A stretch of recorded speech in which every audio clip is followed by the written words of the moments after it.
Hi, this is Jeffrey Wernick. Welcome to another Fine Points. And of course, we have Bruce here and Ryan.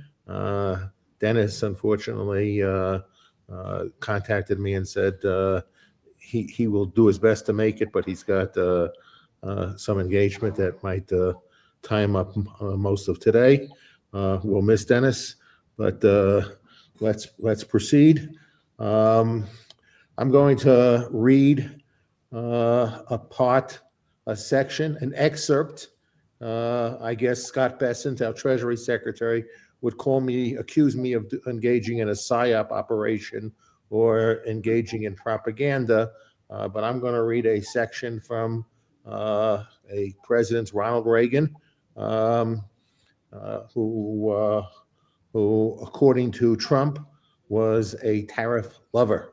Okay, so this is from his 1988 State of the Union address. Okay, so one of the greatest, and I didn't conclude the whole address because this is the section that relates to trade.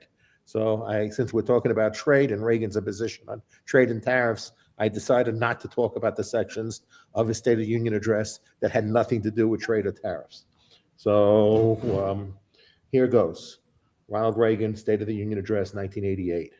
One of the greatest contributions the United States can make to the world is to promote freedom as the key to economic growth. A creative, competitive America is the answer to a changing world, not trade wars that would close doors, create greater barriers, and destroy millions of jobs.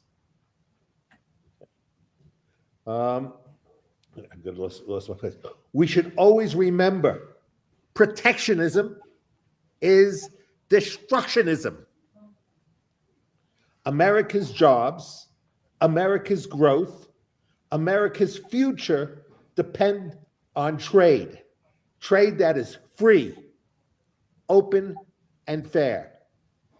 This year, we have it within our power to take a major step toward a growing global economy and an expanding cycle of prosperity that reaches to all the free nations of this earth. I'm speaking of the historic free trade agreement negotiated between our country and Canada. And I can also tell you that we're determined to expand this concept, south as well as north.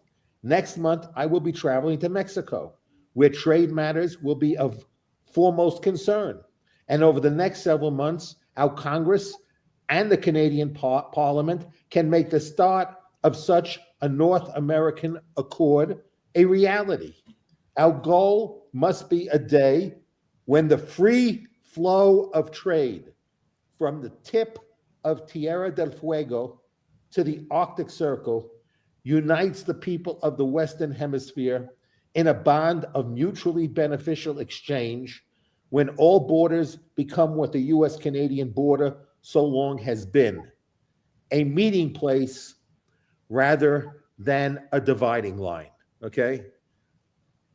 I have to tell you, Ronald Reagan, Trump claimed he took a cognitive exam. Okay? No way anyone could be considered cognitively an adult, okay, that can read those words and accuse Reagan of being a tariff man, okay? Bruce was in the Reagan administration. Did Reagan go walking around saying, gee, you know what? Who can I put a tariff on today? I want to use tariff. This person offended me, 10% tariff. This person offended me, 100% tariff. This person offended me, 5 million % tariff. Okay? So did Reagan walk around the White House like that? Saying, gee, who can I tariff today for saying, not for it being any economic emergency, okay, just for using my words excerpted in context, okay? So the words that they used in that ad reflected accurately and honestly Reagan's attitude towards free trade. This was a period of time when people proudly walked around with Adam Smith ties. I used to remember because University of Chicago, Milton Friedman has Adam Smith tie. He had an Adam Smith bow tie. And what did Adam Smith represent? He represented a break from the past when mercantilism, okay, was what nations thought was a path to wealth, into free trade, okay, unfettered free trade became the path to wealth creation. So, Bruce, you were around at that point in time. How many times did Reagan walk around saying, gee, and I will want to one of the one part of the one section where Reagan asked that he wanted to go to Congress. First note, he wanted to go to Congress. Right. And what was he asking for Congress for? He wasn't going to Congress saying, you're now out of the business of setting tariff rates. He was going out of Congress and saying, let me negotiate on behalf of the U.S., give me fast track authority, and then whatever I negotiate, come back to you, and you can vote up or down, yes or no. Correct, Bruce? Isn't that? Yeah, exactly. That's how fast track worked. Yes. Yes. Yeah. So did Reagan say, Congress, take a vacation? I'm going to do whatever I want on free trade? Or did he ask for an authority to negotiate, and then they would vote yes or no to whatever he had negotiated? Yeah. The latter. And in fact, that's what happened. They did submit fair trade agreements to the Congress that generally voted up. Sometimes there were amendments. It wasn't ultimatums. There are limited amendments. Mr. Reagan never once insinuated that because he didn't like a foreign leader, he would penalize the American people and that foreign country's citizens by imposing a tariff. And I think I would want to add one other element to Adam Smith's reference, and that is Adam Smith understood that as soon as you get an economic issue into the hands of politicians, it'll get destroyed.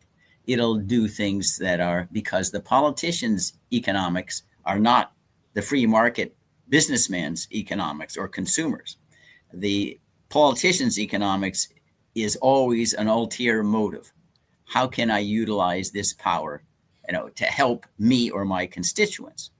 I can guarantee you, I never in all of my years, and I continue, going up to Congress, seeing members reading through Adam Smith's Wealth of Nations and Ricardo's or the defense of mercantilism. That's not what they look at. They look at polls. How is this going to affect me politically? And that's why Adam Smith goes out of his way in Wealth of Nations and says, wait, you got to get politicians out of this idea of choosing the sunrise industries, the sunset industries, because they have no clue better than the actual person who's got skin in the game of deciding how best to invest his resources or proceeds. And I think that Adam Smith was not, a political animal. He was an economist, but he understood the dangers of entrusting these decisions, however much in theory they may work, with politicians who don't care anything about real economics because their political economics is focused on how can we change the free market to help my friends and punish my enemies. And that's what makes what Trump is doing so dangerous. He's basically turning Adam Smith on his head. Everything now is the government, right? It's not only the tariffs. We buy into the alleged sunrise industries, the Defense Department. We go into Intel. We go into steel companies. Besant said we're going to get into all critical industries important to defense. I mean, we know for certain that the decisions in these respects will be political decisions, not decisions based upon economics. And that's where I fear that we are going to be going downhill very fast, because Trump is setting a standard now, and he's not getting any pushback from Congress, which before would have sought to reclaim their authority over tariffs, to simply on his own decide that, like Gazprom in Soviet Union, I'll decide where resources go, what companies deserve American investments and which do not, because I'm smarter than the marketplace, which of course isn't true. I mean, Trump himself has gone through numerous bankruptcies, and our economy clearly is headed off of a cliff if we continue down this path. I'd like to add that I think it's, obviously this is a very important conversation where this goes, but I think we can all argue that it's been incrementally getting worse for a very long time, with the trade wars, tariffs, the whole thing, economic terrorism in a very real way. But what I find interesting about this is not that this conversation is not important. It clearly is, but that the Reagan sort of like Trump politic, like we just talked about flooding the zone, right? I very much think that's what because I agree with you. I think he's very much misrepresenting the reality of that. And not that I'm not going to lionize Reagan. I'm not a big fan of government in general or any politicians, but I do agree that they're misrepresenting what was done there, what the sentiment at least was stated as. What's interesting to me is that what's happening right now is I think them trying to anger people that are, would point out that contradiction, that hypocrisy, and not because that's the important part, but because they want to derail the conversation away from what their actual momentary actions are. And I just think both are important to think about, right? That I think that they're trying to anger people. Like I could point out 17 other examples of things that like just boil my blood. Even what we might talk about today, for example, floating the idea of running in 2028, whether it's real or not, it's sufficient in drowning the conversation and things away from the immediate focal point, So I think that's important to think about. But I agree with you guys. I think this is boiling over. I would ask Bruce, is there, even in Reagan's time, is there overlap? I mean, is there precedent to, was Reagan doing similar things to a smaller degree even back then, or is that something that came along later? No, on the free trade, Reagan was faithful. He didn't do bailouts, and he never was invoking the International Economic Emergency Powers Act to try to slap tariffs. The act was passed in 1977. He didn't use it once to just impose tariffs to raise revenues and stuff like that, because it was conceived at best to impose national security sanctions in countries where at loggerheads, not over economics, but over other issues. But I want to go back, I think, and to reinforce a point that I think you've astutely made, Ryan, and that is, I do believe that they just throw out so many outlandish things every day. It's because they're at least able to detract attention to what I consider perhaps the most alarming assertion of power, to kill any one of us, to say any one of us is an enemy. We don't do due process. If I say you're a drug trafficker and you're invading the country, you are, even if you're in a hospital or handing out charity. And once I say that, I can use the military to exterminate you. That is the position that Mr. Trump has staked out. He said he's going to take first. It started out in the oceans with regard to killing criminals, but it's going to go on land soon, he says. This literally is going back to pre-July 4th, 1776, when a king or a monarch could disappear anybody wants, and that's the end. He has not established any limiting principle as to what would prevent him from saying anybody he wishes has become an enemy invader. Even if you're just sitting in a hammock, you're invading us. I can see you are, nobody else can, and exterminate you. And that's it. Courts can't question it. Congress can't question it. American people can't question it. They can't hold elections. If that's not despotism, the term has lost all meaning. And as floating things like this get distracted, I'm not trying to suggest this isn't a clear what you could upside down or falsification of the Reagan legacy. But let's keep our eye on the ball. He's trying to intimidate everybody, which induces, I think, for many people who are intimidated, I don't want to get my head above water. He'd come kill me at any time. Therefore, just be silent. We don't want to anger the beast, and that's the death knell of democratic discourse in the country, as far as I could see, since 1776. And this is where I wanted to go with this conversation. I wanted to take the conversation this way because I do believe this is, Bruce and Ryan, as both of you said, this is flooding the zone, and this is the Trump MO is to lie, to bullshit, to intimidate, and to discourage either silence or encourage people to get on his bandwagon or cower in silence.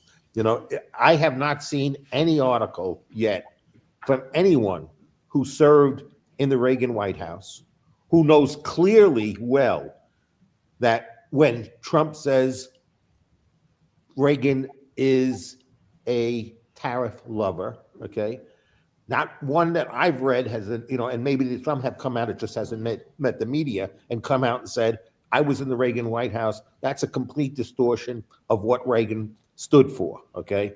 So now many must know that that's the case, but it seems like none will speak up. And why won't they speak up? Okay, they won't speak up. Either they'll lose all their following because they don't follow Trump, or they'll be subject to a mob attacking them because they dare to challenge, the words of Chairman Trump. So and I think that if you look at who do I blame besides Trump and the people who blindly follow him for these circumstances and what Bruce describes as a lawless president, someone who's engaged in murdering people, okay? Who's at fault for this, okay? Who has given Trump immunity and impunity? Roberts and the Supreme Court, okay? Because right now, Trump knows, remember the example came up, send SEAL 6 team out, murder people. In the case they gave, you were murdering people who were a political, competitor, and the Trump team argued, yeah, under conditions, yes, that's correct. If it's the president deems it as an official act, okay, if the president deems it's for the interest of the nation, okay, then the president can do it, and basically it can't be reviewed by anyone since it's an immune act. Then that means it's not subject to anyone's review, okay? The Supreme Court has basically said whatever Trump does is not subject to anyone's review, okay? So the Supreme Court, not only is it not subject to the review, if you want to even do something about it, to the extent that he's had conversations with people about something that is considered an official act, from my understanding of the ruling, that's not even discoverable, okay? Yeah. So you can't even discover it, okay? So given the fact that for Trump, there's going to be the broadest definition of what's an official act, maybe the Supreme Court, if there's somebody in the White House they don't like, maybe they'll come up with a different parameter for what's an official act, because they'll determine what's an official act and not's an official act. Okay, they left that discretion basically to themselves, and so far it's clear that they're giving Trump very, very broad discretion, in what is deemed an official act. That these are all official acts. So if Trump, so people can say it's murder, but at the end of the day, what does that mean? The Supreme Court said he can murder people if he deems it appropriate and in the nation's best interest. He doesn't have to use it for anything. And to the extent that he's called narco-terrorists, what's the difference between a narco-terrorist from Venezuela, Colombia, okay, or California, or Alabama, or Florida, or New York, okay? He's already said Antifa is a terrorist organization. He's already described people as domestic terrorists. And he says, what does he say about what I'm going to do to terrorists? I'm going to kill them. Yes, they're going to be dead, right? Those were his words. I'm going to kill them. They'll be dead, okay? Do I have to go to a court? Courts. Who needs stinking courts, okay? The court's already said, I just have to say the magic words, okay? And I can do whatever I want.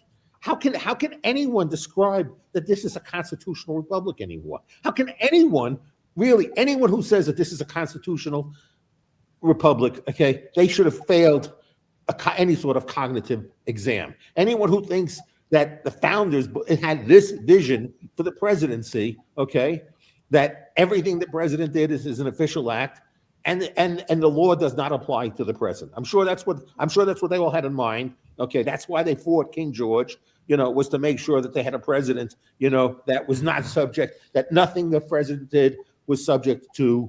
Yeah, but Jeffrey, your argument is even stronger than what you've stated, and that is because we do know the framers did consider immunity. It's in Article 1, Section 6. They said, okay, at least for House and Senate members, there is an immunity from any kind of prosecution based upon the acts taken in the course of their legislative duties. They understood there was a famous case called John Wilkes back in the British era in the 1740s, where the Parliament kept expelling, and then at the demand of the monarch, John Wilkes for criticizing the monarchy. said, no, we need to protect those persons only insofar as they're doing legislative duties. If they're accepting bribes, that's not protected. And that's why we have people like Senator Menendez now serving time in prison. But we know that they did examine immunities, and they decided we're going to limit it to members of the legislative branch. Now, the second thing I'd like to observe is that it's true that the court gave license for Trump to commit crimes without any criminal punishment, but they can't and did not shield him from impeachment and removal from office, which again goes back to Congress. They couldn't have. Congress has turned into, I call it an ink blot. Mike Johnson might as well be in the White House. He takes orders from Trump. He doesn't do anything different. But we need to remember that the fail-safe remedy that the founding fathers anticipated here was impeachment, because there's no judicial review of impeachment. It's not subject to, the executive's criminal prosecution. It's all in-house. The House votes to impeach with articles, and then there's the Senate trial presided over by the Chief Justice. Yeah, I understand. First, I understand we have impeachment, but Trump knows he's not going to get impeached. Yeah. So given the fact that he knows he's not going to impeach, nothing will limit his activities, because if Congress is not going to impeach him, right, and the Supreme Court is going to protect everything he does as an official act and subject to immunity, okay, we now have a system with zero checks and balances. Right. And really quickly, zero checks and balances. And the Supreme Court, when they ruled, they're not stupid people. They understood what they were doing. Okay. And what's peculiar is, given the fact, besides many things are peculiar, but going back to your statement about, yes, immunity was discussed. Okay. It was decided not to give the president any immunity. Okay. So this is just an invention of the Supreme Court. There's nothing in the Constitution justifying that decision. Okay. So, Alito and Thomas could go all about and saying, I don't have to respect precedent or anything like that. I just read the document and I read it according to these principles that are public meaning constitutionalism, textualism, and then there's no text, there's no public meaning. And then they come up with this implied stuff. Well, if it's implied, how is it implied in the text? There's nothing implied in the text that says that the founders, and when they drafted the Constitution, intended to give the president. There's nothing in that document that you could say is implied that they wanted to give. If they wanted to give immunity to the president, they would have done it. They wouldn't have implied it, okay? So that's a stupid, moronic argument for people who are not stupid morons, okay? Right. And I agree with that. Let me reiterate one point, though, I think it's important to add to this, is that, so we've talked a lot about I agree with what you're saying entirely. And the problem is that I think that represents only a small portion of the majority of the conversation. And I can take this a step further, that the problem is that I think most people who we're pointing at, and rightly so, frustrated with the lack of impeachment, the congressman lying about it, that ultimately I think a large portion of people in Congress have been convinced that part of Congress is their enemy.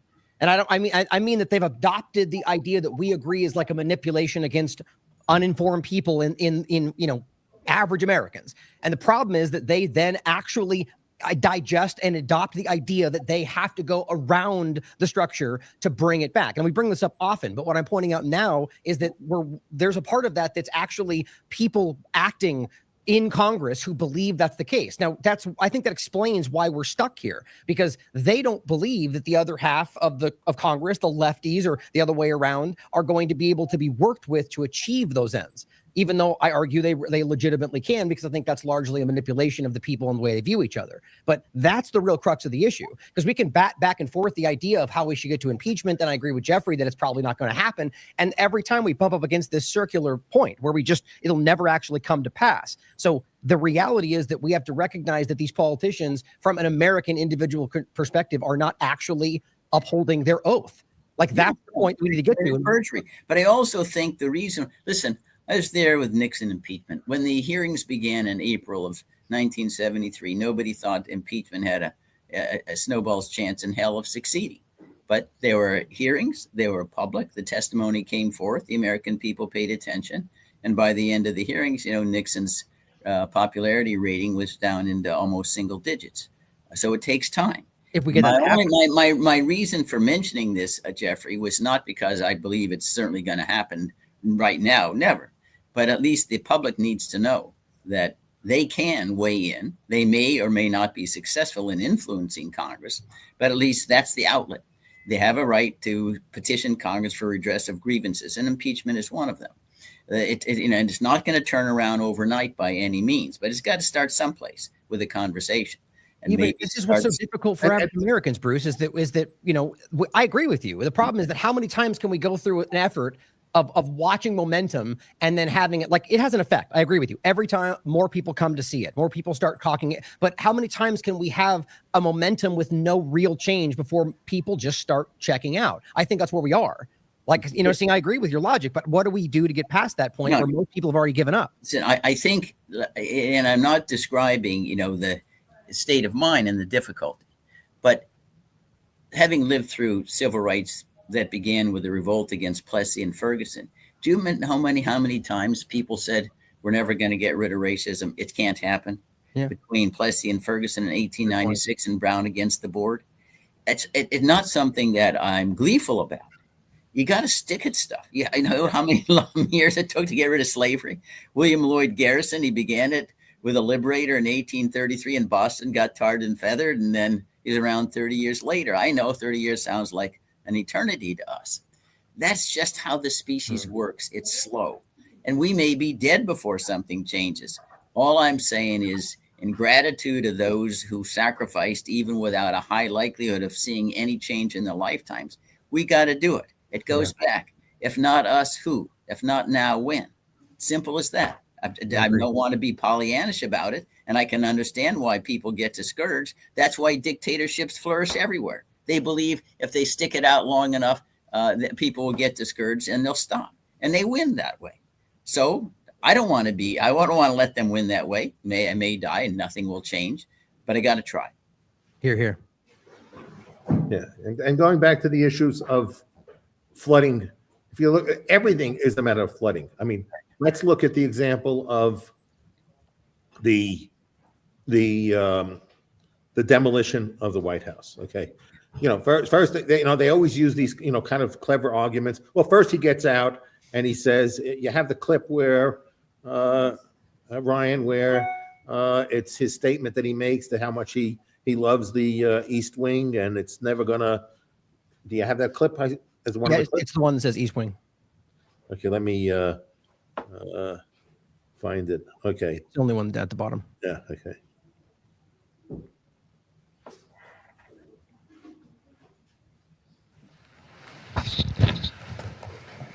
Nice to see you. How are you?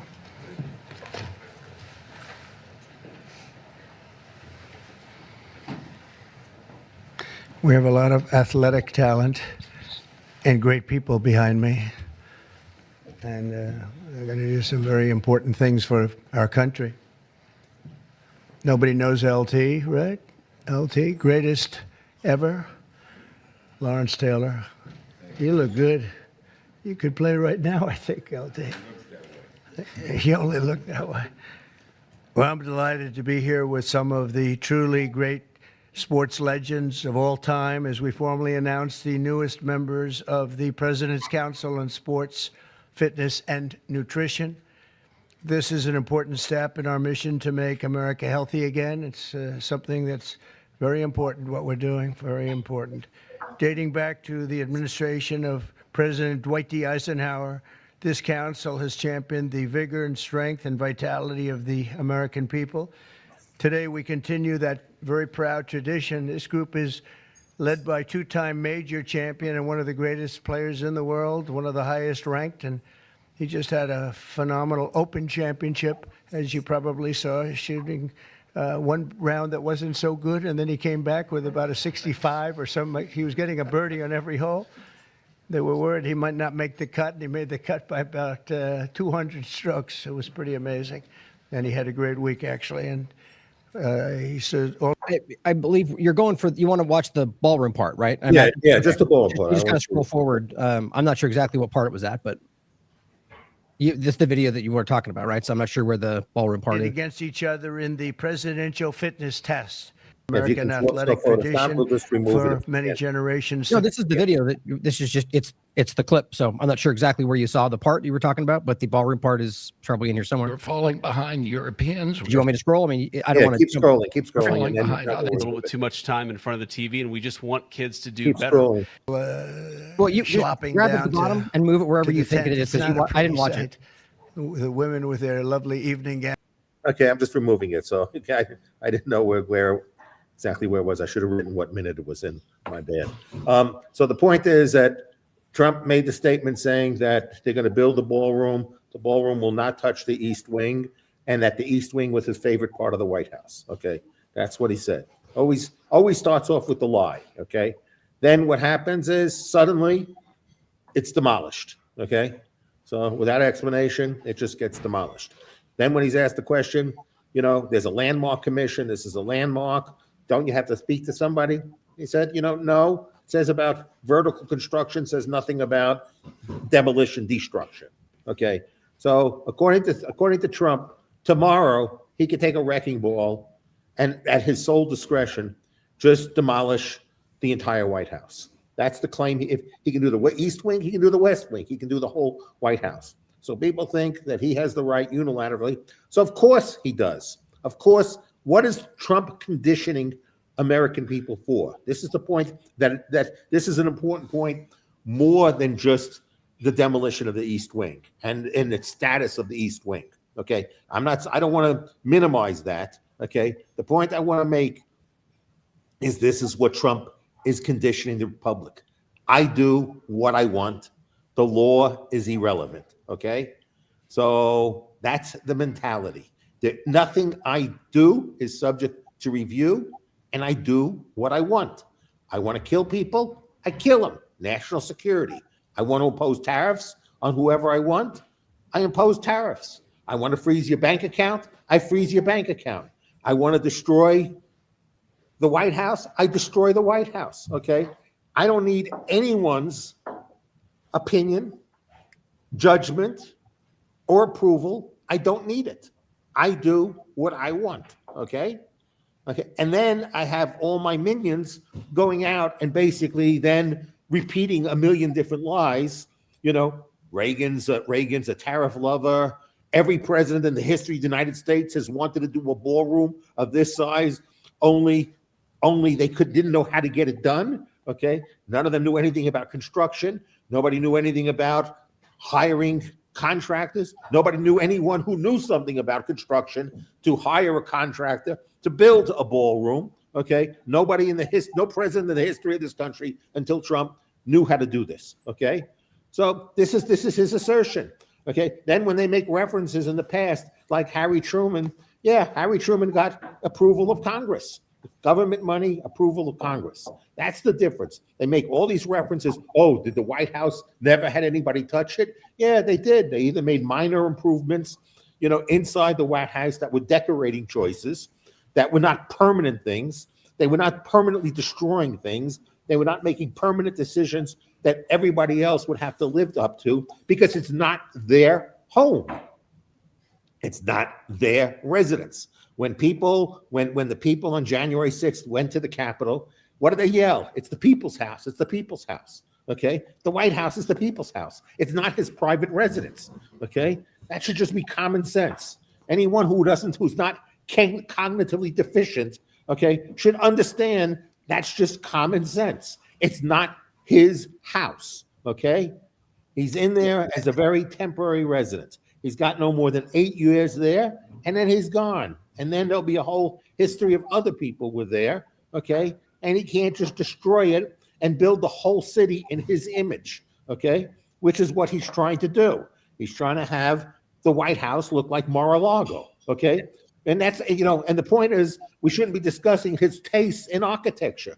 We should talk about the fact is that he can't do whatever he wants to do, okay? And he can't kill people at his discretion. He can't demolish the White House at his discretion. He can't set tariffs at his discretion. But this is all part of the issue of flooding the zone, okay, of him taking all these unilateral actions, and then his White House and his minions and all the influences out there okay, are busy calling it psyops. It's a media manufactured crisis, and then they point out that the lunatic is really you. That you even think that there's something abnormal about this behavior. Okay, so then people say, "Gee, I don't want to be accused of being abnormal," so they get scared and they shut up. The average person sits back and says, "Gee, I don't want to have the whole cabinet targeting me. I don't want the FBI visiting my house. Okay, I don't need this problem in my life.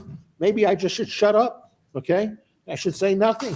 Yeah. I think, Jeffrey, first, we've seen at least a part of this rodeo before. Remember, at the end of the first term, Trump viewed every single document that he had was his own private property. And that was one issue at Mar-a-Lago. Even classified information he treated as his private property. And one of the items that you said he doesn't need permission for, that you perhaps neglected, is he doesn't need the law to decide to prosecute you, accuse you of mortgage fraud, accuse you of perjury, anything under the sun, leaking information, Espionage Act violations. It comes out of the White House. Here's somebody who has no law degree, never looked through the legal books, and he's dictating the prosecutorial policies of the United States. The larger issue is, of course, the one that you've suggested, which is he's trying to accustom the American people to accept complete dictatorship. I can do whatever I want. And I've said it so often, and I go back. This is, again, an exact quote, July 23rd, 2019, quote, "Then I have Article 2, where I have the right to do anything I want as president." End of quote. Now, there's nothing ambiguous about that statement. It's not taken out of context, never been repudiated, never been narrowed. The Democrats seem not to understand that. It was very evident when he made that statement, with followed up by a statement on NBC when asked, "Do you have to honor your oath of office to uphold and defend the Constitution?" He shrugs, says, "I don't know. Maybe I do, maybe not." I mean, these words, these things that become starker every day are not new. He just is more bold and more crude in asserting limitless power. And it goes as lunatic as having his minions state that if you are against kings, like coming out no kings marches, then you are un-American, as though we didn't fight against a king on July 4, 1776. I mean, again, I don't know, maybe the Mad Hatter's Tea Party is rational compared to this stuff. But there is no connection between reality and what Trump is saying, at least insofar as we're defining reality as what the Declaration of Independence and Constitution were all about. But that's where we're headed, and we're going to be complete despotism. And I want to emphasize to the audience, if there's not pushback against Trump, his successor is not going to yield back any power that they've inherited. No president has ever yielded back power they inherited. They'll just say, well, I'm going to use it for a good reason. If Congress doesn't impose a sanction through impeachment, we're done. It's a one-way ratchet until there's limitless power being inherited by one president after another. It's not going away with Mr. Trump unless there's pushback by Congress and say, no, this is not our government. As simple as that. And that means pushback by the American people. And I would argue that that's exactly why there wasn't much pushback around Trump's statement, because the power structure wants that, I think, to be kind of standing, right? Mm-hmm. The idea that that's, there was pushback, but not like you're saying, that's incorrect, and here's why. Because I think that allows the next system to do the same kind of thing. But back to the point about the ballroom, let's not forget, I'm sure we all know this, it just didn't seem like, I don't think we had mentioned it yet.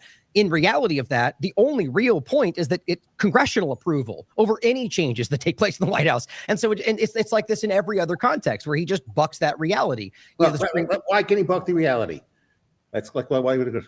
One, again, John Roberts decided he should have immunity for the rest of his life for all criminal acts he does while he's in the White House. Okay, so since he can do all the criminal acts he wants, he can sit back and say, "Gee, I don't need to go to Congress for things that I want.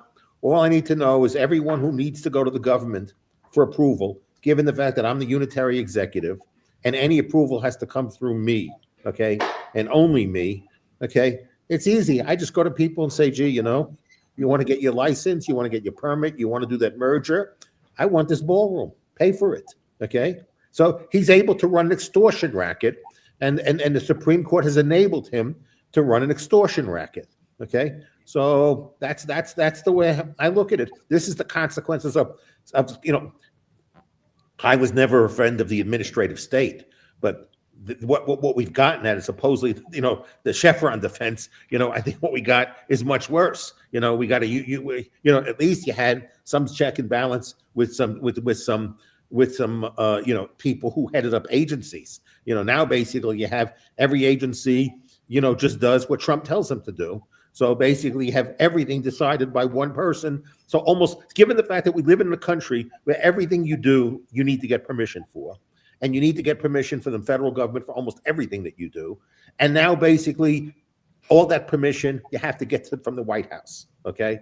So think about the fact, if you want to have any permission to do something, given Trump's personality, where you see him pardoning all his friends, and then he targets all his enemies, you got to be his friend. You got to write him checks. You got to do something that he finds of value, and look at what he said in San Francisco, right? He had two people who wrote him big checks, called up and said, don't send the National Guard in right now. Give the mayor a little more time.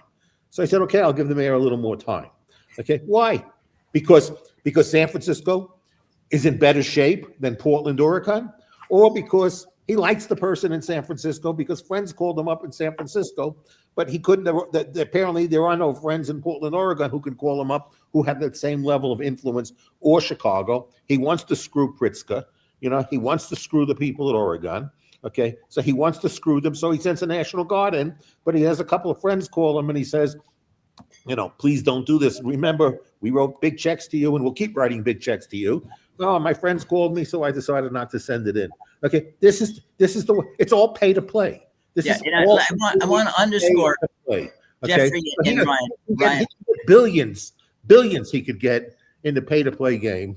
Okay, he can get billions, like the settlements from his very weak lawsuits that we all know nobody would have ever settled if he was not in the White House. Yeah, I want to add that it's not just getting permission from Congress, because there's something called the Anti-Deficiency Act. It acted well over 100 years ago. It was a law passed to safeguard the power of the purse. And it basically says, and it's criminal violation as well as civil sanctions, that the government cannot spend any money that's not appropriated by Congress, because they could see that, remember, the Anti-Deficiency Act is passed just at the time of the Gilded Age, the Rockefellers and the Carnegies and whatever, staggering amounts of money, right? And so Congress felt, well, listen, the president can go and just get this money privately. Where's the power of the purse anymore to control the policy of the United States?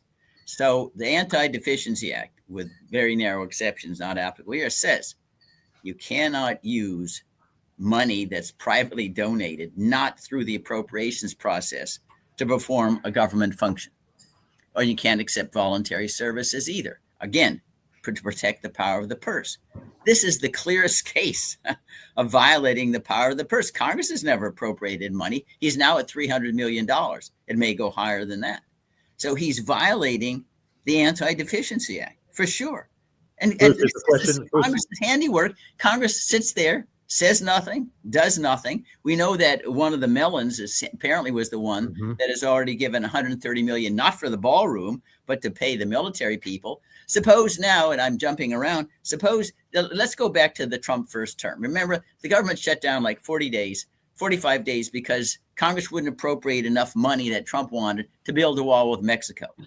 Now, what Trump is basically saying now is, hey, I didn't need to go to Congress to build that wall. I just go to Elon Musk, say, hey, you don't like immigrants? Here, give me billions of dollars. I'll just pay. I'll run government off the shelf.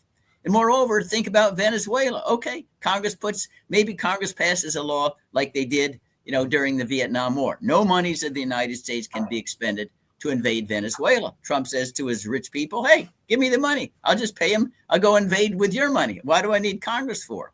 So this is the precedent here is clearly an attack at the jugular. The power of the purse being the ultimate control that the legislative branch has over the executive. And now the president says, I don't need you anymore. Look at all the billionaires I had on my platform in inauguration. They'll just fund what I want to do, irrespective of what Congress wants. Right. This is the ultimate breakdown and separation of powers. It's the ultimate dictatorship. I want to stress that this is, as we Ryan, often point out, hold on. Ryan. I want to stress one thing that we have to make sure we recognize that this is not new to this administration. We often get pointed out in the comments that this feels like it's anti-Trump. I want to point out that we would be saying these things regardless of the administration and the actions. Now, it's important to point out the lunacy of what Trump is doing. And I agree, petty action, but also that we don't necessarily know the intent of what's going on. I think there's a larger government game there, but just recognize that. I just want to point that out because we often get those comments about, you guys just hate Trump. And we hate authoritarianism, to make it very clear. And for that, listen, I filed drafted articles of impeachment from Joe Biden upward and down, all the impeachable offenses he's doing. I did them against William Jefferson Clinton. I did them against Cheney and Bush. I did them against Obama. They're all writing illegal wars, illegal surveillances. I haven't excluded anybody because of affiliation. And I want to underscore the only reason why Trump is mentioned, because he's the one that's in the White House. Right. Anybody else doing these things, I can guarantee you, we would be castigating them up and down, which we did. When Biden was in there, all sorts of illegal things that he was doing as well, including pardoning, Hunter Biden and the influence peddling that made Bobby Baker and LBJ look like a Tea Party in comparison. This is not a critique of Trump. And that's why I always state it's not going to end with Trump if we don't push back and institutionalize an equilibrium of powers.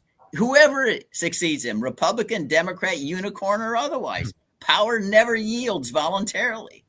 It is worse today than ever. I will say that. Ryan, I echo what Bruce said. One is we've all on numerous occasions have made reference, but I don't think I have to qualify every statement and on every episode of this to say, we're talking about Trump because Trump has absolute power now. Okay. If somebody else has absolute power, we'll talk about that person. But the reality is the Democrats are just not relevant today. Okay. They aren't. They have zero power. Okay. I don't agree with that. Because they're irrelevant. Okay.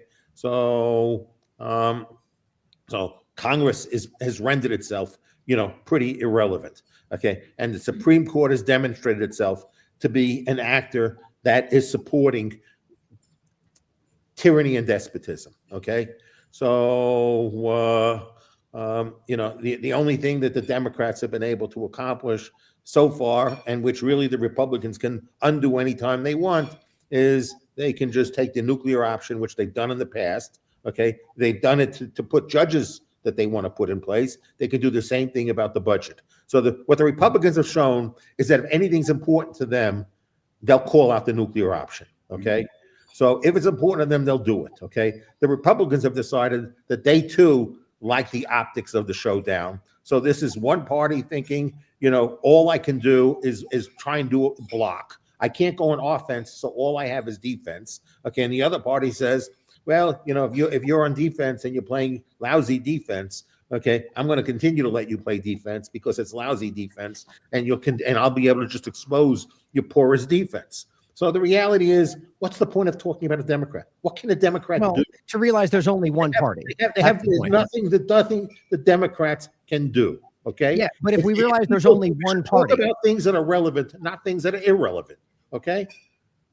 I'm not talking about Democrats. Yeah. All I was saying, though, by the way, is that there's only one power structure. So the point is important to recognize. But if we realize that the Democrats being irrelevant versus the Republicans in power, or really that they both play their power roles to execute one outcome, then they do matter, right? That everybody's actions matter. The people in power and what they're doing and their game of ineffectual action. I don't think the Democrats. This is where I disagree with you, because right now there is no power structure. What Trump has said, I'm the power structure. In the past, I would say that's probably true, because while every other president might like to have had the power Trump is exercising today, okay, most of them decided that they didn't want to destroy the republic. Okay, so most of them decided there was a limit to how much power that they were going to claim for themselves. I think it was incremental changes. So, but again, I think they made a decision that at least they had some respect for the system. Okay, so they wanted. I don't agree with that. They had some respect for the system. Okay, Trump has no respect for the system. I think it was incremental changes of power growing in But front again, of Trump power is not a growing. Trump is not a response of incremental change. Okay, Trump does not represent incremental change. I think it does. I think it does. Well, No, That's what it- I'm saying. That's my opinion. Ryan, tell me what other president that says I can do whatever I want to do on anything, and nothing I do is reviewable. Okay. Well, if No we're, one- we no don't one have to else- make this an no one argument, else Jeffrey. has We can said have that. different opinions. That's No okay. one else has said that. We Who can have different opinions. That's okay. Who My has said that? point Who has though is said that Ryan? can I answer your question? Yeah. Okay, thank you. So my point is that if we're watching incrementally changing power, if we're watching power structures continually, rather the power structure we're dealing with, and the left-right party of the two wings of the same bird kind of dynamic, that what we're watching is them playing us off each other, so that power can slowly increment and consolidate at the top. This is not new to the American empire. So my point is that what we're watching is that continuation of that problem. Trump is right now the current epitome of that consolidation of power. Like Bruce says, the next administration will be even more consolidated. So we can make it about Trump, or we can make it about the reality of the continually consolidating power of the American empire, and Trump being the representative of that today. That's all I'm saying. We can agree on that. I think to reinforce, and maybe a happy medium, I think both Jeffrey and Ryan are correct here. On the one hand, I do think that ultimately, incrementally, the military-industrial complex runs everything. And that's why even when rhetorically Trump will say, I'm not president of the world, we shouldn't go into other countries and try to invade them. It's exactly what he does, because irrespective of what he says, he still is obedient to living inside the empire, the multi-trillion-dollar military-industrial complex. And that's why he's going after Venezuela. Anybody really think Venezuela is an existential threat to the United States? It's killing 250,000 Americans, with drug overdoses as though they weren't voluntary. It's absurd. And that's why I say, irrespective of what Trump says, we know he's going to bully and try to play world leader, because that's what the military-industrial complex does. It gets rich off of that. Everything becomes an existential threat, no matter how absurd. And that's why, even though the law is that, the military as well as civilians are required, not optional, they are required to disobey, quote, clearly illegal orders. The order to murder these suspected criminals, whether they're in the Pacific or Caribbean or Atlantic Ocean, are clearly illegal, right? Every single, you'll notice, even if you read the newspapers, every single conservative, liberal academician says these are murder orders. There's no war. We're not being invaded, right? Nobody has said, I can't follow the orders because they're clearly illegal, because the military-industrial complex has wiped out that limitation, which crept in, by the way, with the Nuremberg Tribunal. Following orders wasn't a defense for Hermann Goering, for Himmler, for Dr. Mengele, or Adolf Eichmann. Now we're back to, okay, if you follow orders, that's okay. Because there isn't a semblance of legality to these orders to kill and treat suspected criminals, even if they're suspected because they haven't been indicted, as somebody who can be shot on sight, as though they're deer. And yet there's no pushback, nothing. But Jeffrey is correct in the sense that verbally, intellectually, although he hasn't gone all the way yet, no one has been as naked in claiming openly, I can do anything I want as president. No other president ever said, I'm not sure I have to follow my oath of office. No one's come close. I mean, truly appalling. But in terms of the actual action on the ground, there, I think you are right, Ryan. It's all incremental, one way, but it's driven by the military-industrial empire complex, which is why I say it's not going away with Trump, right? Because our whole culture is decayed. I have the clip down below of the Declaration of War. The other thing is that, with respect to why I think the Supreme Court deserves a lot of this blame, is if the president was concerned that acts they did illegally, that once they leave the White House, they would be subject to going to jail, their behavior would be different. Okay, so that is that's the damage Okay, that's a significant reduction of the check and balance that John Roberts did with the ruling on presidential, immunity. Okay, they basically gave the green light to the president to do anything they want without respect to any process of the law, and making them and immunizing them, giving them impunity. And I don't know what they expected that any president would do with that type of, immunity and impunity, subject to after they leave the White House. So, if Trump, like, let's take the example right now, this quote narco terrorist. The guy, from my understanding, one of the survivors was Ecuadorian. Okay, he's a narco terrorist. So if he's a narco terrorist, why do you repatriate him back to Ecuador where he goes free so he can engage in more terrorism? Why don't they bring him back and try him for narco terrorism here? Why? We all know the answer to that. Because he's probably not a narco terrorist. They probably have no information, linking him to any act of terrorism. And if they brought him here, they would just expose the lie. The same thing we've discussed on why they never want to try Abrego Garcia. Okay, they made all these accusations. They know they can't prove any of them, so they never really want to see these people in court. They want them out of the country. They don't want to see them in court because they know they're just lying. So now, if Trump had no presidential immunity, he leaves the White House. Somebody could sit back and say, president is considered murder.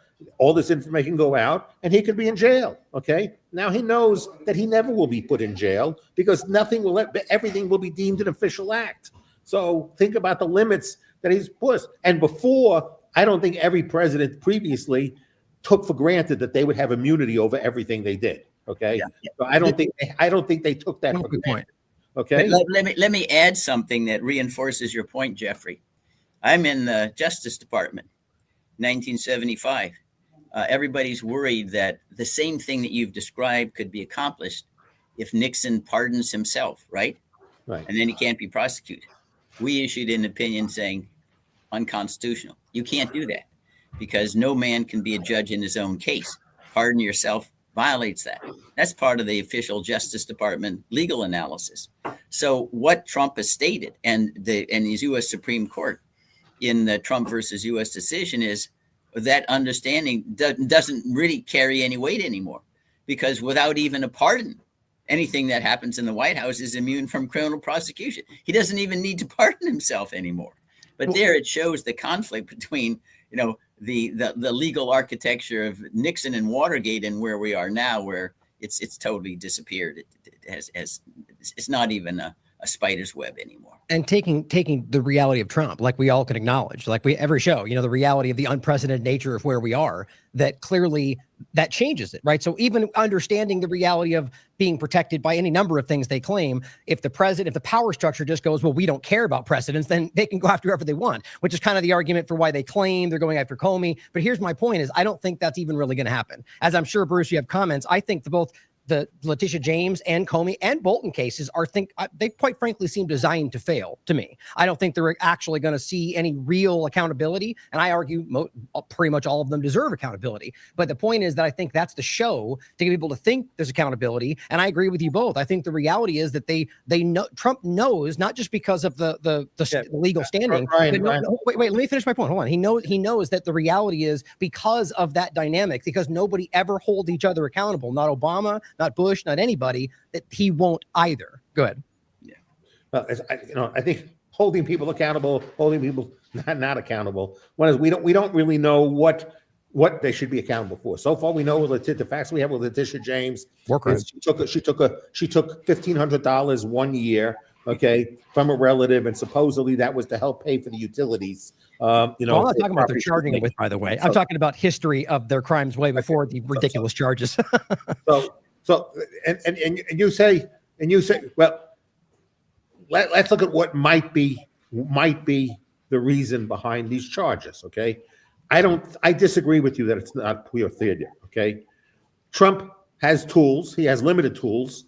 Okay, it's not trivial if you force somebody to defend themselves and they have to go bankrupt defending themselves. So yes, they'll win in court. Okay, but they'll have to go begging for money. I mean, these defenses could cost millions of dollars. Okay, so if you look at the financial cost he's imposing on somebody being an enemy, it doesn't matter what you win. You don't win by winning the trial. You win by inflicting damage on the person you want to inflict the damage on. I agree with that. Yeah. So he's successfully inflicting damage on them. 100%. Different Whether point he I'm wins making, the though. trial or not, he's inflicting damage. Yeah, we agree. And the people that support him want him to inflict damage on these people. Okay, so I don't view this is not theater for the structure. Okay, I didn't say that, this though. is not the structure. I didn't This say is that. Theater. This is theater for his base. Okay, Yeah, I agree with that. He in Yeah, any that way, was my point, he in actually. any way wants to inflict damage to people. You know, unfortunately for him, they are subject to some sort of due process and rule of law. Because yes, as Bruce said, he's not ready yet just to assassinate them. Okay, he's not ready to go that far. Okay, and maybe he's not ready to go that far only because his base might not be ready to go that far. Okay, and that if his base was ready to go that far, maybe he would go that far. Who knows? So, but at this point in time, he's not prepared to go that far. So what you see is he knows, and that was his thing. What was his message that apparently was not meant to be public, that he sent to Bondi was, I'm looking bad in front of my people. Okay. So, you got to indict them. This is what my fans expect. These people to be indicted. It isn't just there, Jeffrey and Ryan. Wait, we don't need to speculate. Ed Martin, who now is head of the weaponization program, explicitly said, we're going after these people. It doesn't matter whether we convict them. We want to humiliate them. We want to give them a scarlet letter. We want to ostracize them. Doesn't matter whether we convict them. Those are his words, right? So we know that's the policy of the administration. Harass people. I mean, the idea that all the people who get mortgages, you made a typo on a number and you're going to get indicted for mortgage fraud because you put a semicolon where you should have put an exclamation mark or something is absurd. That's where our FBI is. We have Trump. Think of this. We have Trump and his minions every day running up and down and saying, oh my God, crime is rampant everywhere. There's violence, there's rape, and this and that. And where's the FBI doing the resources, right? Mortgage, $1,500 on a mortgage for a property that maybe or maybe wasn't used as a second home. And then what else? Gambling, the NBA players, my gosh. I'm surely glad we got the FBI looking at LeBron James in the NBA. No, you don't need to look at the real terrorism or criminals like that. I mean, this is insane. Look at the fact is that they know that all their allegations of the terrorism, they can't prove any of it, right? They lose in court. So they go after what I call, they start clubbing baby seals. Okay, the ones who are too dumb to cover their footprints when they do gambling, which I'm sure happens all the time. Really? I read that. And that's what the FBI, you think is our greatest crime problem, is betting on basketball games or poker? I mean, my God, this is complete insanity. And these are the tough FBI people that are going after the terrorists. I mean, it's a big joke is what it is. To add to that, too, in the beginning of the ICE push and immigration, the lawyer Melnick, I forget the place he works for. It's a council. I've referenced him on the show before. He came out and made a really good point. He was in front of Congress and he testified the fact that on record, the Trump administration pulled a huge amount of effort from FBI and others away from investigating sexual crimes and pedophilia and sex trafficking to go after, largely smaller crimes for immigrants. And it just seems so shockingly counter to what his own base would want, so it's just such manipulation and all. But I agree with you. But to clarify my point, I'm not arguing that what they were doing was not malicious. I mean, quite frankly, I think we all agree on everything they're doing is petty and malicious. My point was to say from a larger perspective that the actions of Comey and James and everybody else, historical careers full of crime, that I think every politician like that. The point is they're going after him for things that I think are designed to fail, which is not to say they won't have financial consequences from it. I'm dealing with that. I know what that's like.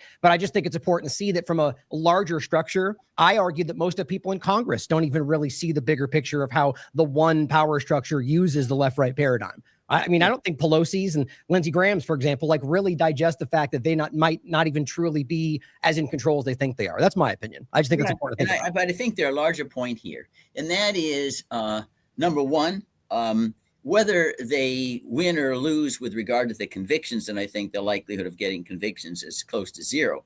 They win in the sense that for all the timid people get frightened and say, oh, they could do that to me, so I better not say anything, right? Exactly. Which is what their goal. They're trying to silence criticism, right? And the second thing this points out, however, I have a friend, Harvey Silverglade, he wrote a book called 3 Felonies a Day. It shows you the inherent danger of the administrative state, the Leviathan. And this goes back to then Attorney General Robert Jackson's comments address in 1940.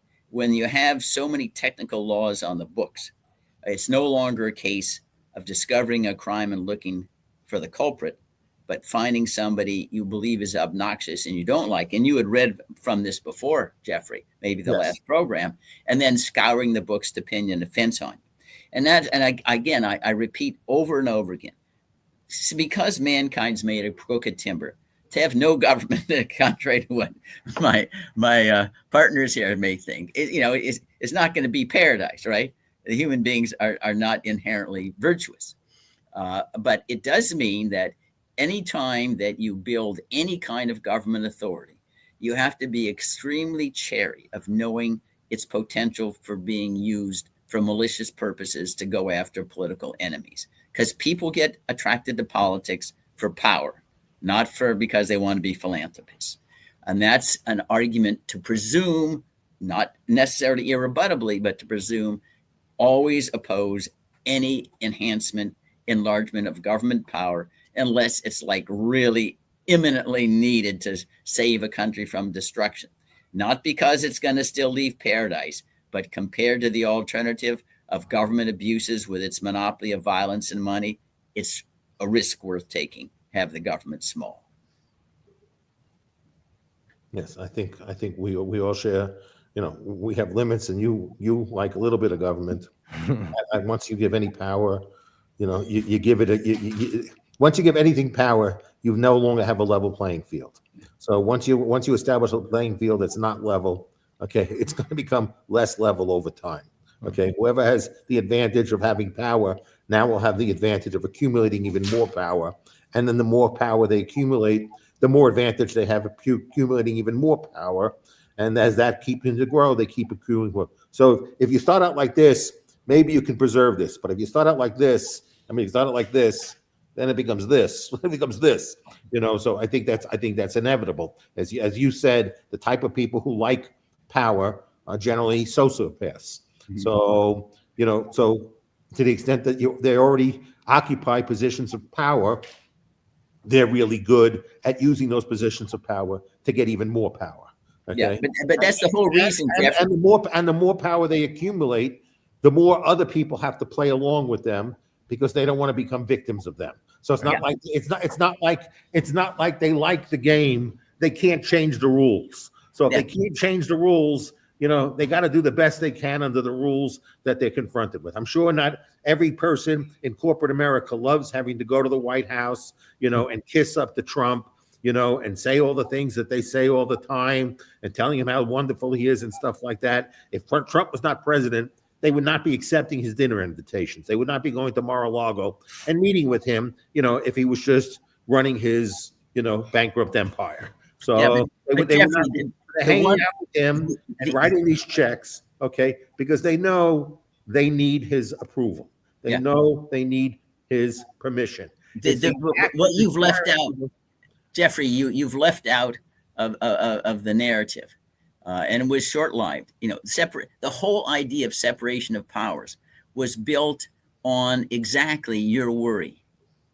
That's why you pit sociopaths against each other, so that at least they come to a truce and they can't hurt us by depriving us of liberty.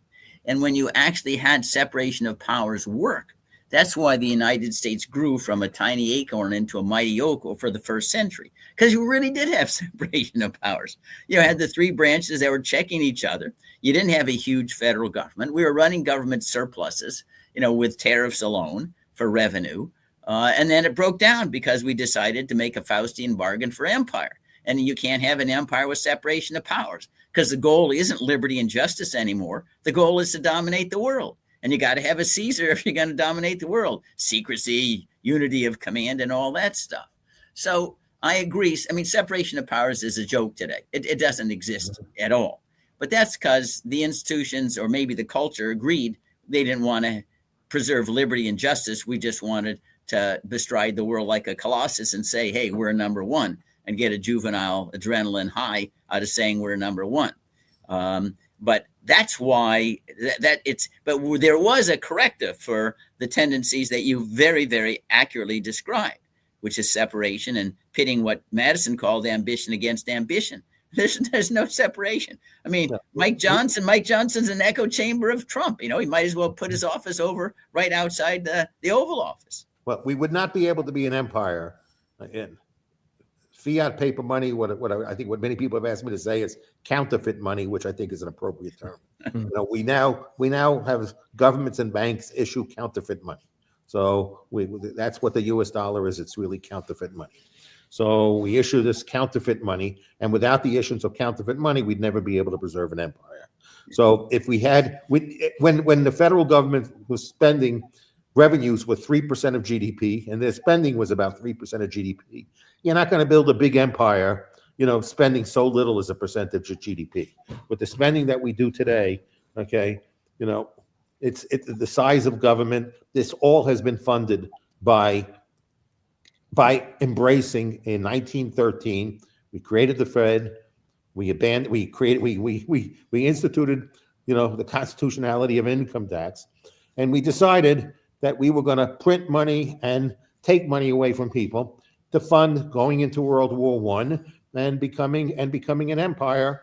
And since then, yeah, right. That given the fact that government has grown from 3% to now, and then if you look at 1900, when this was done, look at how many things people needed permission for. Okay, almost nothing did people do that they needed permission for.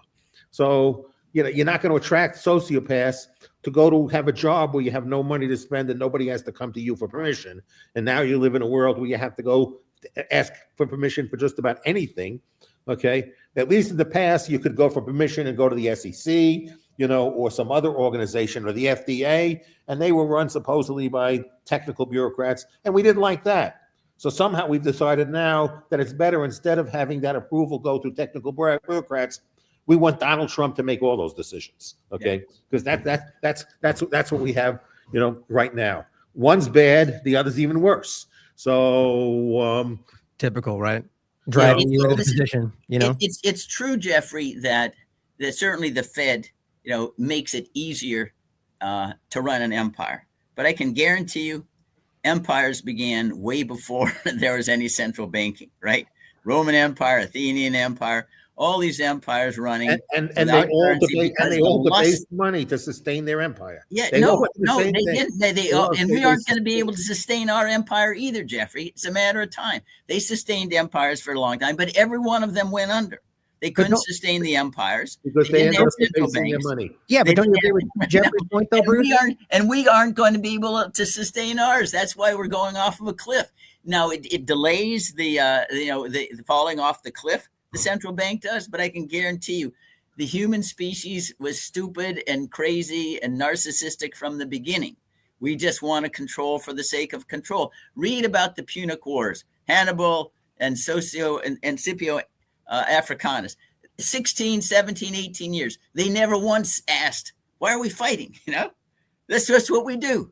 It's like, it's automatic. When you grow up, what do you do as a human being? You try to kill other human beings over Sicily, over Spain, over the Battle of Cannae or whatever. Again, I do not want to understate that the central banks make it easier. British Empire took off once they created a bank of the United as a central bank, late 1600s. Before then, they couldn't do anything, but this enabled them more readily to become an empire. But then they got crushed as well. They way overspent. It used to be that the sterling was the reserve currency, but after a while, they went completely bankrupt. They were at the height of the British Empire. They're spending like 80% of all of their revenues. 80% was all on empire. it wasn't on anything domestic whatsoever. And even when you had prime ministers like Gladstone promise, we want little Britain, not big Britain like Disraeli, he acquires Egypt. He didn't shut back anything because, again, this lust for power and domination for its own sake kills off every single empire. And all the Fed does is delay the day of reckoning. And the day of reckoning is coming to the United States. You know, maybe before we die, our national debt is going to be over $50 trillion. The carrying cost alone will be the entire budget. What's going to happen? We can't pay bills anymore. Nothing. The thing's going to fly apart for sure. I would agree with Jeffrey's point, though, to some degree. I think the debasement of currency historically has always played a factor. Is that you think that? No, I agree. It's a factor, but it happens even without debasement of currency. Yeah, empires go crazy on their own, right? Debasement of currency makes it faster and encourages it beyond what it normally would be. But before there was any common currency, even when they were doing barter, don't worry, they're running for empire because that's built into the human species. Lust, control, kill my enemy because that shows I'm superior to them. You can to grow the empire. Yeah. They needed to debase money, and when they debased money too much, the people who were there, because many like the Roman armies and many of them, they used mercenary armies. So they used mercenary armies. They paid, and when they couldn't pay them anymore, the mercenary armies turned against them. So the people they were relying on to expand their empire, they couldn't continue to pay to continue to expand their empire. So it's also it evolved the empire. Isn't that common in history? I love it. But the people, but the Vandals who came in wanted to build their own empires too. It's not like they gave up power. They overthrew. They sacked Rome, but then you still had the empire continuing on, kind of cruise control. With the military in domination here. Because I just want to get away from the idea that, you take away the central banks and we'll have paradise. Mm-hmm. Man is angelic and he'll do all these good things. No, the human species is not angelic. If you take the central bank away, now you take away the ability for the government to print money to fund the deficits. So now you have to ask the question, will the people willing to continue to support the empire through taxes? Okay. I don't think so. Yeah. I think if the people said, okay, here's a $38 trillion budget now. We can't print any more to buy treasuries to fund it. Okay. So you're now going to have to write bigger checks. And people say, yeah, I'm going to write bigger checks. Forget medical care, forget health care, forget insurance. All I want to do is pay to have troops all over the world. I want to go after Venezuela. I want to go after Colombia. Okay. I want to build. I want to give ICE, $200, $300 billion. Okay. I don't want health care. This is what I want money to spend that's coming out of my pocket. If people had skin in the game and the money was coming out of their pocket, they're not going to want to spend it the way our government is spending. Let me frame it this way, Bruce. But they can get around that by borrowing, Jeffrey. They won't be able to the borrowing costs will go too high. I agree.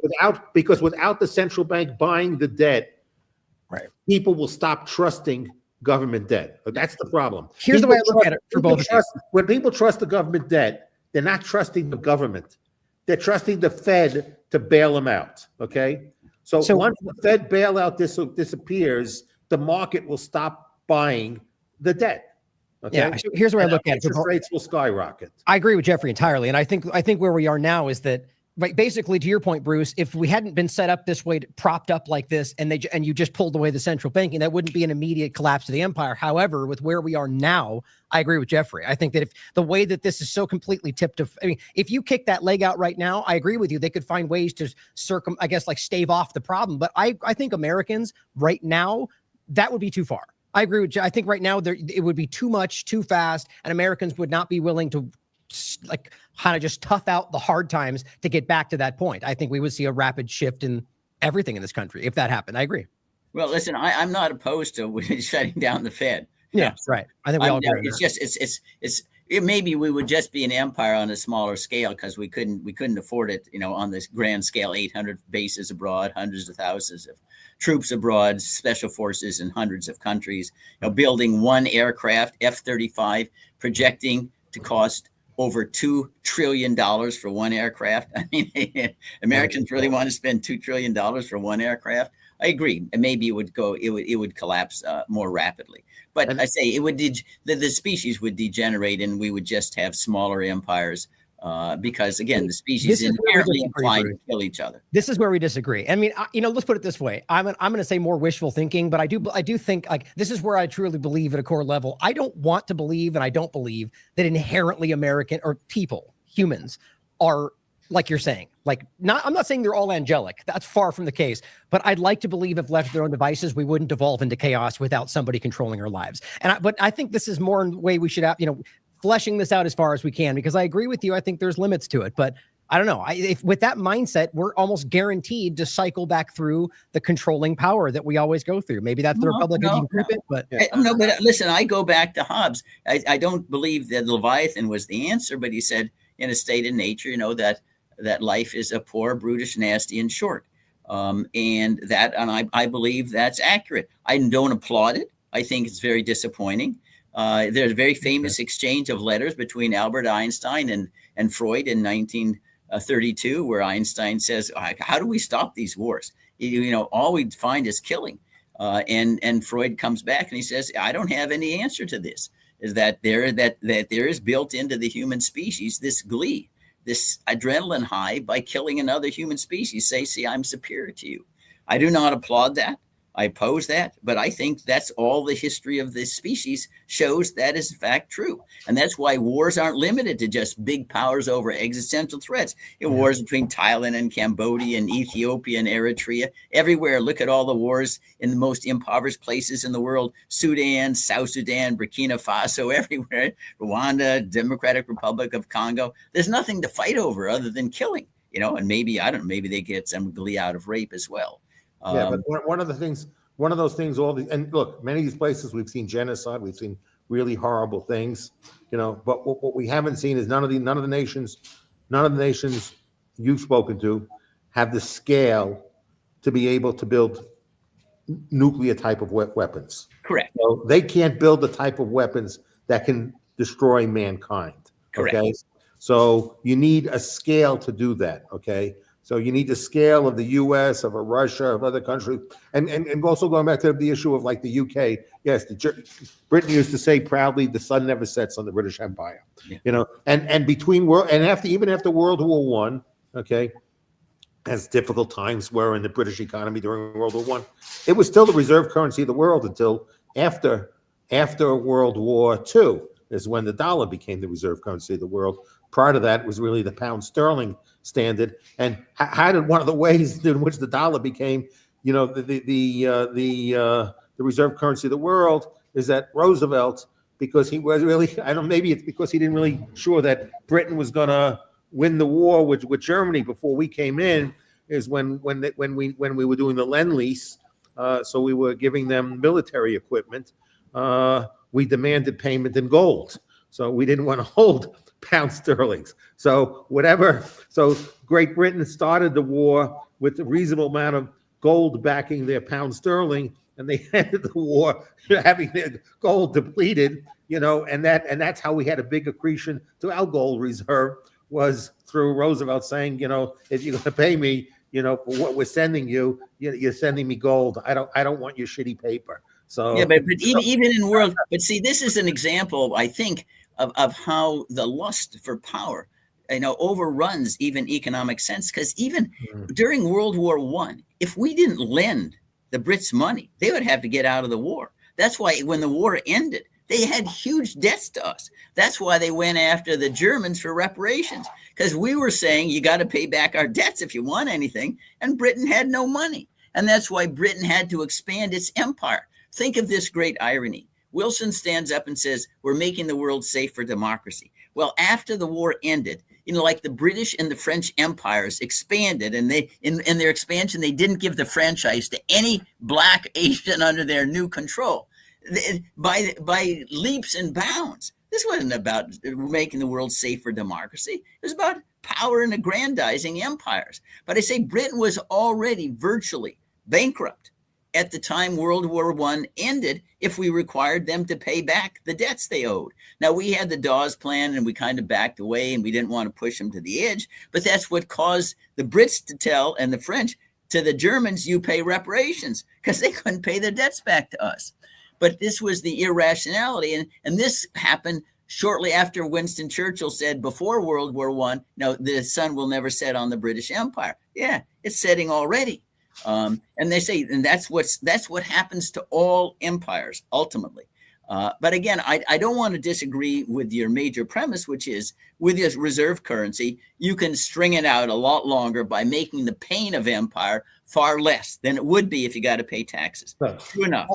Far less for you and far more painful for everyone who's a victim of your hegemony. So this is what the central bank has done. What the central bank has done, what has it done? It's made it for the people who are inflicting the pain on other people, they're receiving the less pain, okay?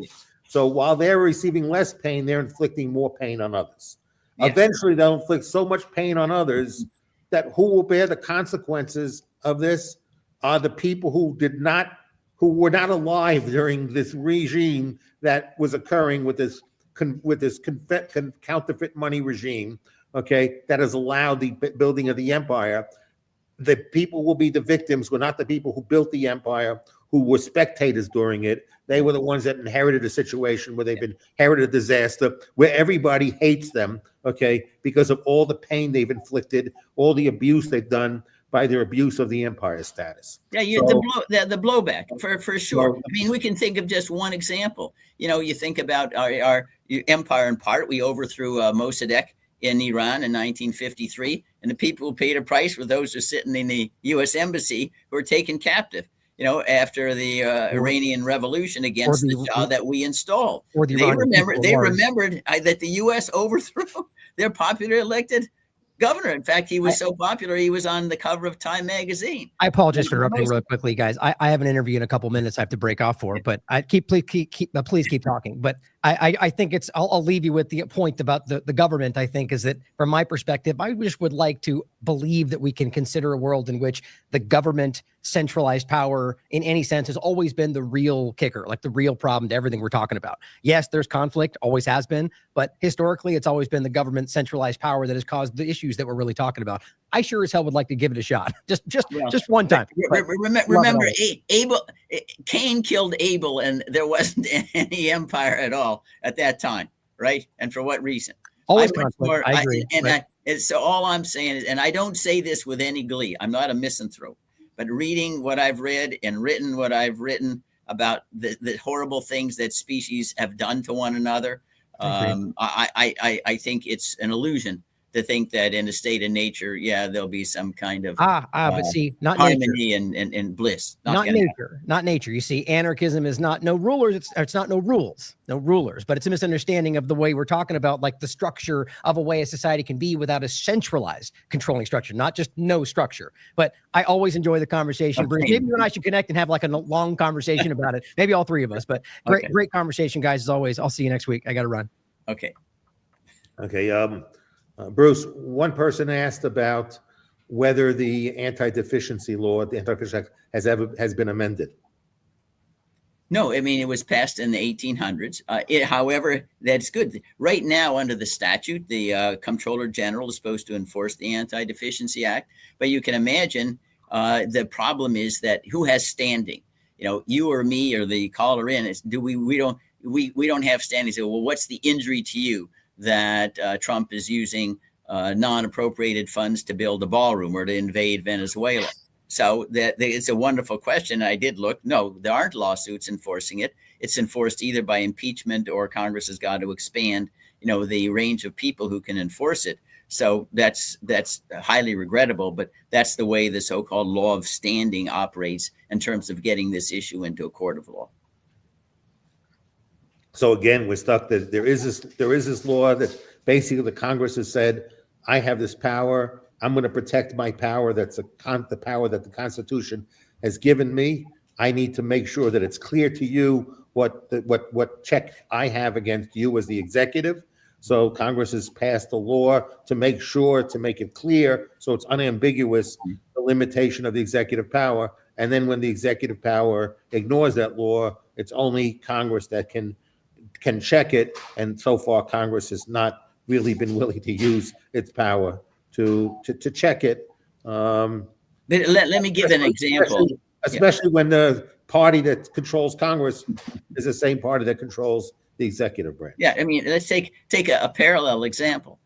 Congress, bipartisan, passed the law, which we'll colloquially call the law to shut down TikTok, right? They had a limited period they could try to divest. Okay. President Trump said, I'm not enforcing the law. His attorney general said, don't worry, we're not enforcing the law. Well, who has standing? Is TikTok going to complain? Is their suppliers going to complain? Are the users going to complain? No. So you either have impeachment or the law is a dead letter.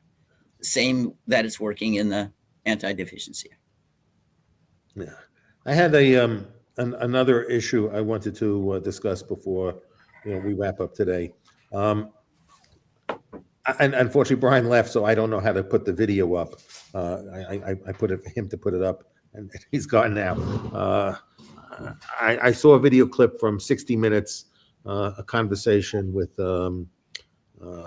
Jared and Witkoff, the real estate guy that's negotiating deals, and they were talking about Gaza, and though that they were asked questions about how expensive it would be to rebuild Gaza.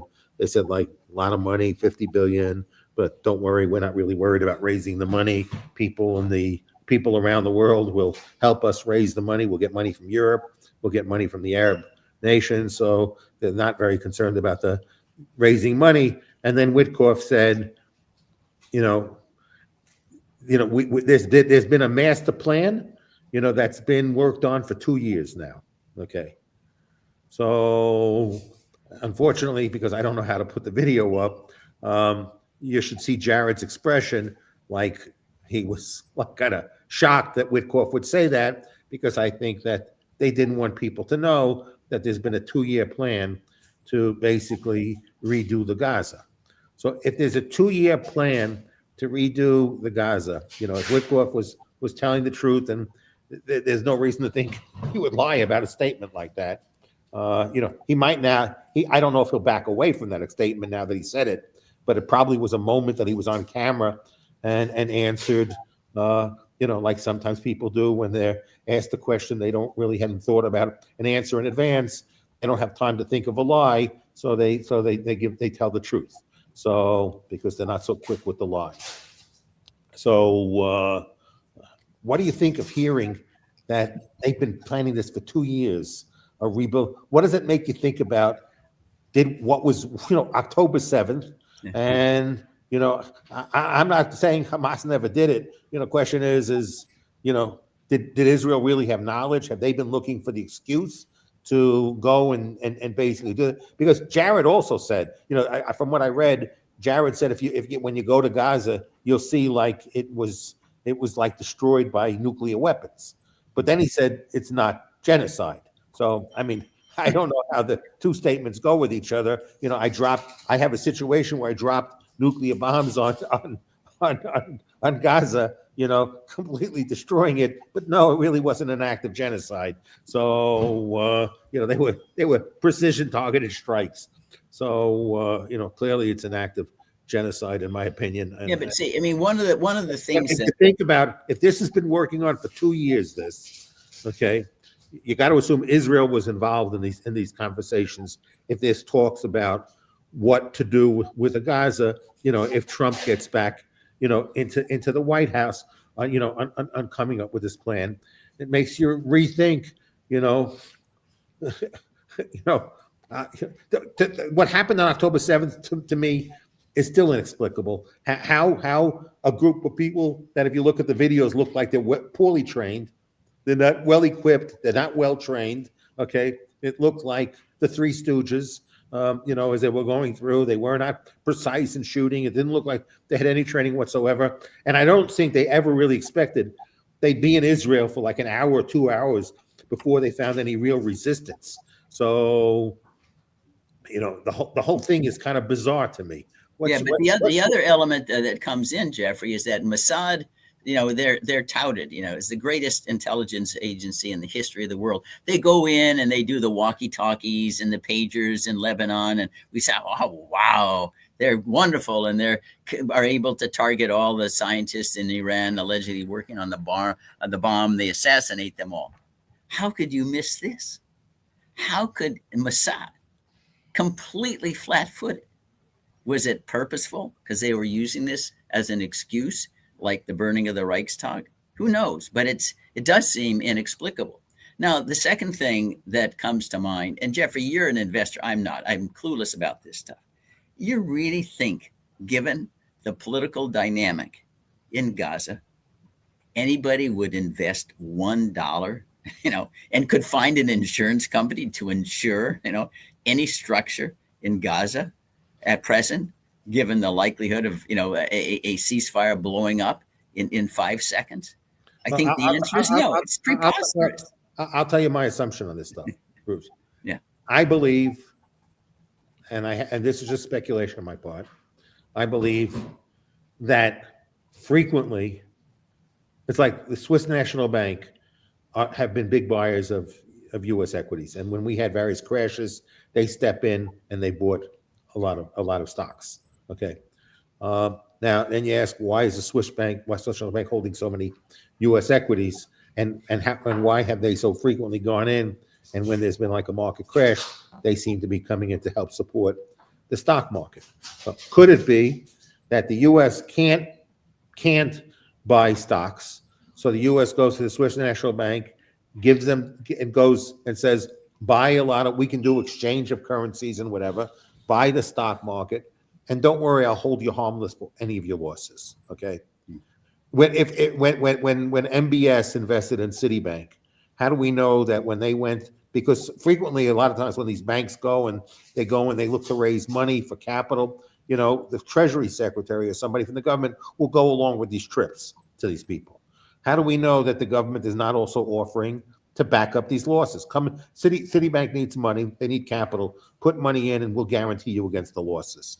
So then people are investing and they only have the upside. The downside, they're taking U.S. government risk on the downside.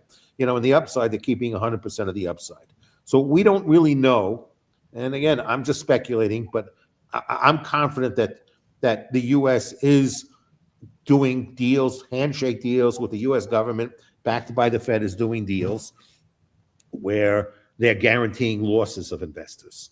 So that the U.S. perceives it's an interest to do, and I don't think there's any paperwork behind these deals, and I think people will trust that the U.S. will honor the deals because there are other interests at stake that the U.S. doesn't want to put at risk. So, and in relationships they don't want to put at risk. So if the U.S. goes around to a whole bunch of countries and say, put money in here, and if there's any losses, we'll guarantee it. Then the money will flow in. If the U.S. government is telling people, "Don't worry, I'm winking at you, and I'm covering your losses," and that way the U.S. can say, "Look, we're not doing this alone. We got all these countries doing it with us, but really, whose capital is behind it? It's really U.S. capital behind it because it might all be contingent capital. That if anything goes wrong, the U.S. will figure out a way how to write. It's easy to do. Oh, I need to give foreign assistance to this country. So the Saudis need foreign assistance. They need foreign assistance. And we write them the checks. And we cover it under some other concept to compensate for these losses. So this is what I believe that goes on. Yeah, but then that would then run afoul of the Anti-Deficiency Act.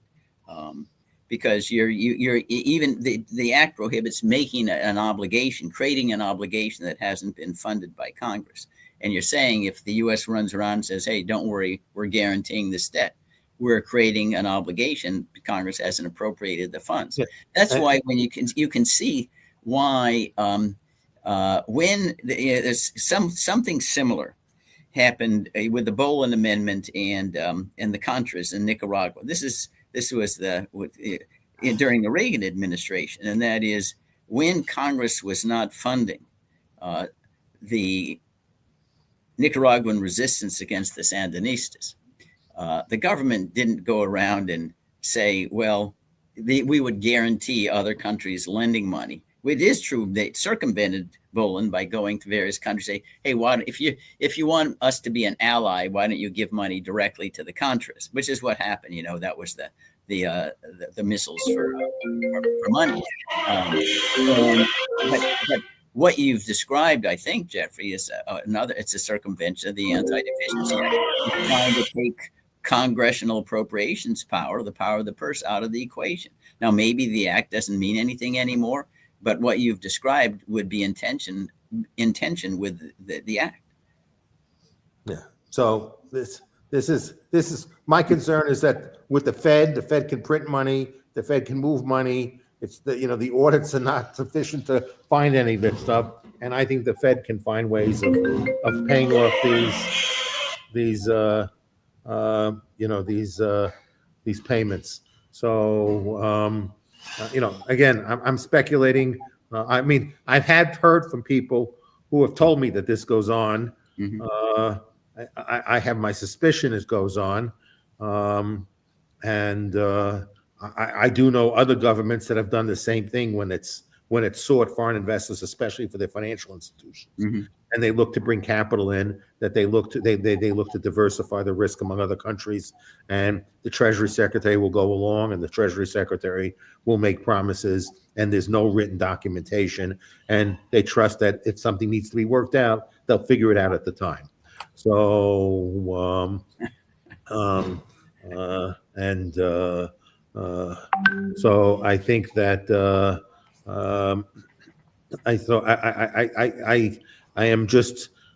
I think the U.S. can figure out ways of minimizing the risk to people to invest in the deal. I don't think they really care about, especially this administration, but most administrations, when it comes to foreign policy and the empire building, they don't really care about the Constitution or rule of law or any of this stuff. They figure out how to make everything classified and secrets and do this stuff, and then members of Congress don't even want to know what's going on, because then they'll have accountability if they have knowledge. So they'd rather not have the knowledge, because then they would have to act on the knowledge.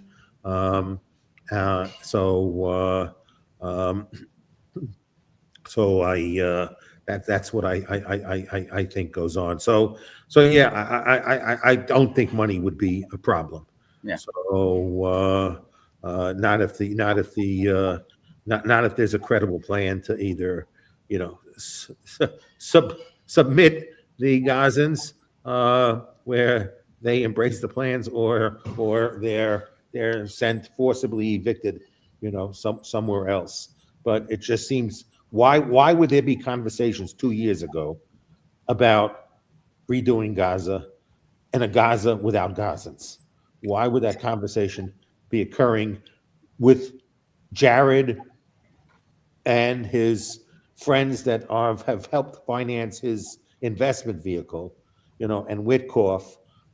Why 2 years ago? What would precipitate these conversations? So, and who were parties to these conversations? No, I understand, and certainly there are huge political support, this dissent as well in Israel, for going back to biblical Judea and Samaria, which means you got to kick out all the Gazans, all the people who are residing in the West Bank. But again, what's new about that? Moses takes the Jews out of Pharaoh's bondage, right? He goes to the promised land, hands the baton to Joshua, and then he perishes. But Joshua invades and conquers 7 tribes who are occupying the territory. So, you live by the sword, you die by the sword. I don't justify the sword, but it wasn't like this land was ever unoccupied anyway. So this is just a reenactment of Joshua. But if I'm the person on 60 Minutes, and I'm not a professional at being in the media and doing interviews, but if someone tells me they've been planning this for 2 years, Yeah. I'd sit back and say, who have you been talking to for the last 2 years? Yeah. What instigated these conversations? And you said there was a master plan 2 years ago. Describe to me the master plan and the steps designed to accomplish that plan. That would be my natural follow-up questions. Yeah. I guess you have to have a skill that if you hear something you didn't, you come with your list of questions, right? And if you have your list of questions and your stock questions that you've been agreed upon to somebody, and you have your stock questions that you would ask, and suddenly you get an answer, you would assume that sometimes somebody says something to you that said, holy, this is a big surprise. I need to follow up on this. It seems like many people in the media have no capacity to hearing somebody make a statement and then saying, how, holy shit, how can I not follow up on this statement? I mean, 2 years? I mean, I need to find out more about that.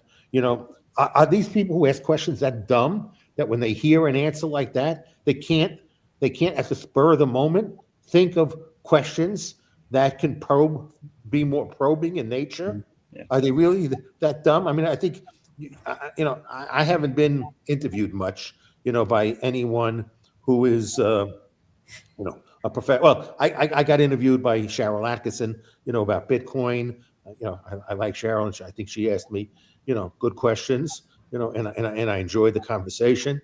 But I think that's the only time I probably, was interviewed by somebody who was, who's a professional, at the business. So, but you've probably been interviewed by a lot more people than I have. Are many of these journalists just that stupid that when they hear something, they can't then probe and say, gee, this is not on my list of questions, and I can't deviate from that list because I spent time putting that list together, and that's all I'm just going to do is stick to the list? No, I mean, that's typical. And many of the people who do the interviews are just given the questions, they just ask them and move on.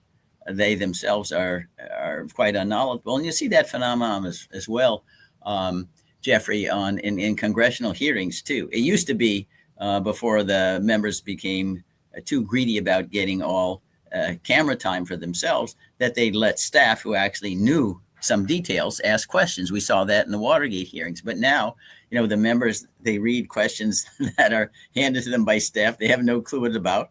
And they're obvious follow-up questions to ask, and they're not asked.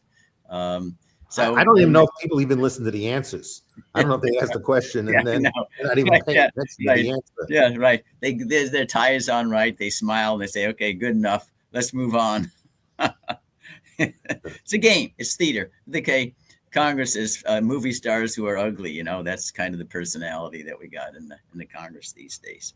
So, Bruce, what else would you like to talk about today before we call this conversation to an end this Monday? No, I mean, I go back to my view that we all as citizens, in our own small role, even though it looks tiny, have an obligation if we really care about self-government and the rule of law. We need to talk to it with our friends. We need to talk at church or in schools, write in, even if it sounds like it's going to be ignored, and say, this is not what America is about. America is an idea, rule of law, hard work, principled applications. We don't care about somebody's gender or their race or their religion or things like that. That is what America is about. And I'm opposed to XYZ. I'm completely opposed to violence except in self-defense. And there are many, many ways in which you can express your opposition to this destruction of what I consider the counter-revolution against July 4th, 1776. But just think each day, you say, well, I don't want to talk about that. It's like Scarlett O'Hara and Gone with the Wind. Think about it tomorrow. Right now, I'd go crazy if I thought about it. You can't think about it tomorrow. It's happening today. So to make sure that every one of us plays our role and part. We may win, we may lose, but let's make sure posterity is proud of our effort. And I would want to remind people, as part of that effort, of what we can do to increase the odds of us winning. Again, is we have there's one power we have that can't be taken away from us. When we sit on a jury, if we think the government has acted inappropriately, okay, we can nullify the government's act. Yep. So we can render the government, okay, irrelevant. When we think the government has done something that's persecution, or going back to, it's like what Bruce said earlier about Harvey Silverglade, yeah, Harvey Silverglade.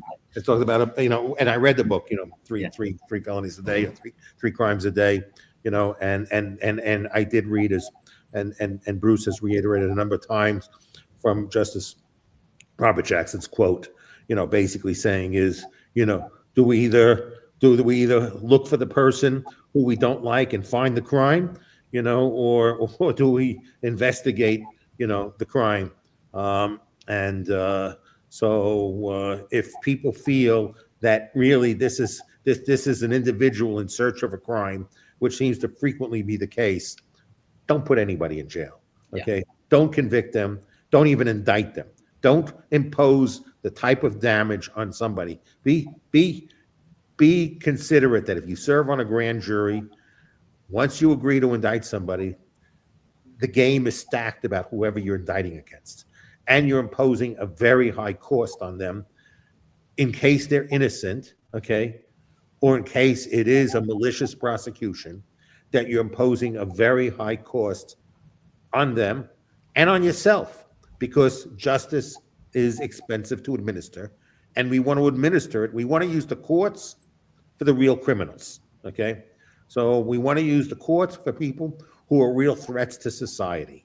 So we should understand that every time we sit on a grand jury, we're vetting a scarce resource, the allocation of justice.